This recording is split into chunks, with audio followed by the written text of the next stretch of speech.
अस्सलामुअलैकुम दोस्तों, मैं हूं मोहम्मद सैफुल्लाह और आप देख रहे हैं जीनी स्टार्स। तो दोस्तों, आज मैं आप लोग के साथ एक न्यू टॉपिक एक्सप्लेन करने वाला हूं। ठीक है, तो वो जो टॉपिक है वो हमारे पास आता है न्यूमेरिकल कंप्यूटिंग में। तो न्यूमेरिकल कंप्यूटिंग में जो टॉपिक है वो है लाग्रेंज फार्मूला। ठीक है, तो इसको हम अच्छी तरीके से सिंपल वे से इसका जो कॉन्सेप्ट है उसका इसका जो फार्मूला है, कैसे आप लोगों ने इस फार्मूले को याद करना है, इसका जो कॉन्सेप्ट है वो आप लोगों ने किस तरीके से समझना है, तो इसके कॉन्सेप्ट के बारे में हम बात करेंगे। तो आप लोगों ने वीडियो को एंड तक देखना है, ताकि अगर हम इसके ऊपर हम क्वेश्चन फिर सॉल्व करेंगे, ताकि आप लोगों को वो आसानी से समझ में आ जाएं और आप लोगों अपने पेपर में पास हो जाए, आप लोगों कामयाब हो जाएं। तो आते हैं अपने टॉपिक की तरफ, लैग्रेंज फार्मूले की तरफ।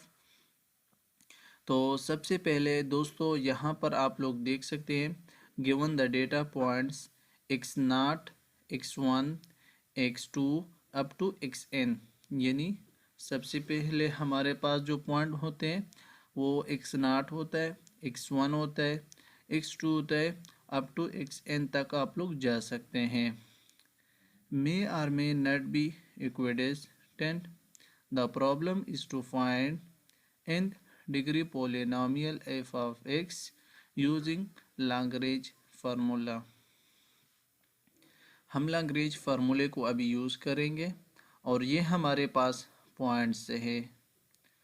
तो यहाँ पर f of x जो है इक्वल टू, यहाँ पर हमने ए नॉट लिखा है, इसकी जगह हम एक्स नॉट भी लिख सकते हैं। ठीक है दोस्तों, तो आप लोगों ने लिखना है X minus X one, X minus X two, X minus X three, X minus X N.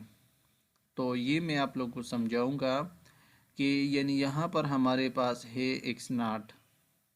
तो यहाँ पर आप लोग देखें, इसमें आपने एक्स नॉट नहीं लिखना और सब आपने जो है ना, और आपने इसी तरीके से लिखना है।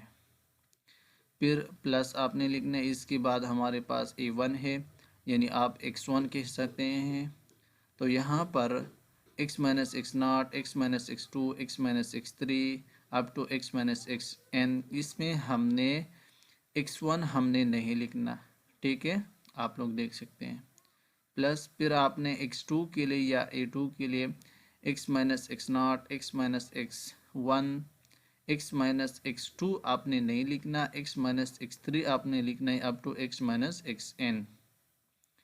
फिर ये हमने ए आई जो लिखा है, तो यहाँ पर आपने ए आई आपने नहीं लिखना। ठीक है, ठीक है, यानी एक्स आई आपने नहीं लिखना, एक्स आई माइनस वन हमने लिखा है। ठीक है, इसके बाद ये हमारे पास है यानी ए एन यानी एक्स एन। तो यहाँ पर हमने एक्स एन नहीं लिखना है। ठीक है, एक्स एन माइनस वन हमने लिखा है। तो ए नाट हो गया, एक्स नाट हो गया, A one, A two, A N तक ये हमारे पास अननोन कांस्टेंट है।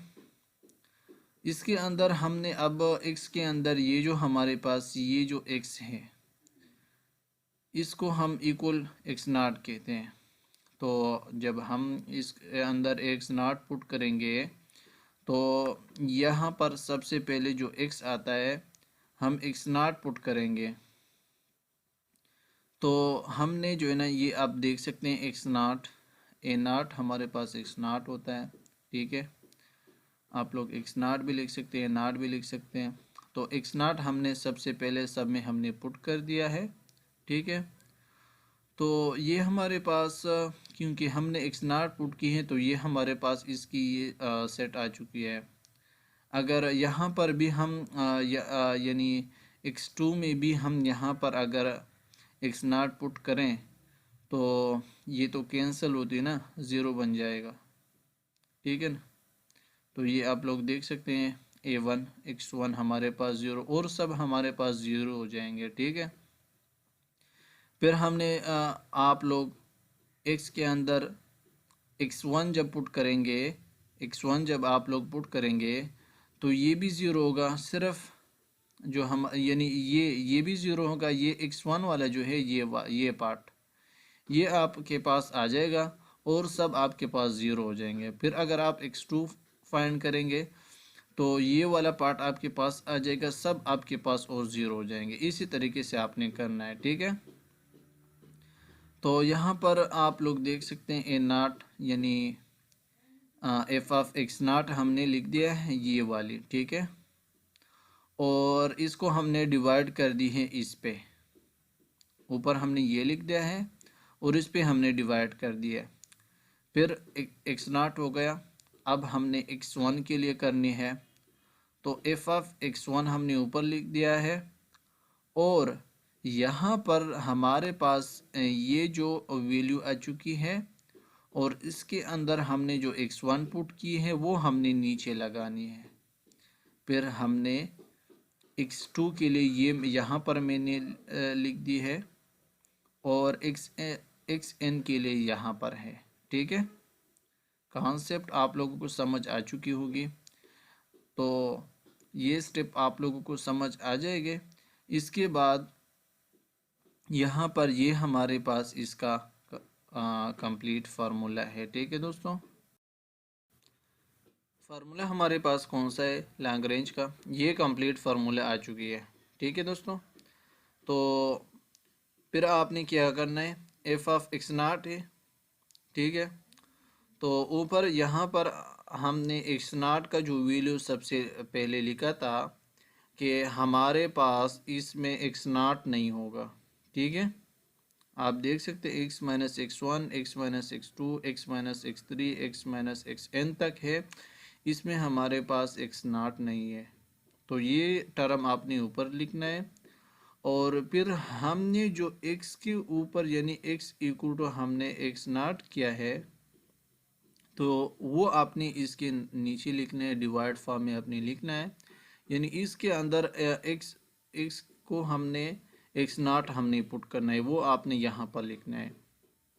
इसी तरीके से जो हमने x1 पर आपने करनी है, तो यहाँ पर आप देख सकते हैं x1 के लिए इसके अंदर यहाँ पर हमने x1 नहीं लिखना और फिर हमने जो x इक्वल टू यानी x में जो हमने यहाँ पर x1 पुट की है वो आपने कंप्लीट टर्म आपने इसके डाउन में आपने लिखना है डिवाइड फॉर्म में। फिर जब हम x2 के लिए करेंगे तो इस यहाँ पर आपने x2 नहीं लिखना और डाउन जो फॉर्म है डिवाइड फॉर्म में यहाँ पर आपने x में जो है ना x2 आपने पुट करनी है, ठीक है दोस्तों। फिर यहाँ पर ये आप देख सकते हैं एक्स एन तक है, तो यहाँ पर हमने एक्स एन नहीं लिखना, आप देख सकते हैं एक्स माइनस वन है, ठीक है। और इसके डिवाइड के फॉर्म में आपने जो है ना एक्स आपने इसमें एक्स में आपने पुट करना है, एक्स एन आपने लिखना है, ठीक है। तो ये एक कंप्लीट फार्मूला हमारे पास आ चुकी है लैग्रेंज की। तो इसके ऊपर अब हम क्वेश्चन करेंगे, ठीक है, क्वेश्चन सॉल्व करेंगे। तो ये जो कॉन्सेप्ट है तो इस वीडियो को अपने दोस्तों के साथ शेयर करें, चैनल पर पहली बार है चैनल को सब्सक्राइब करें। Thanks for watching.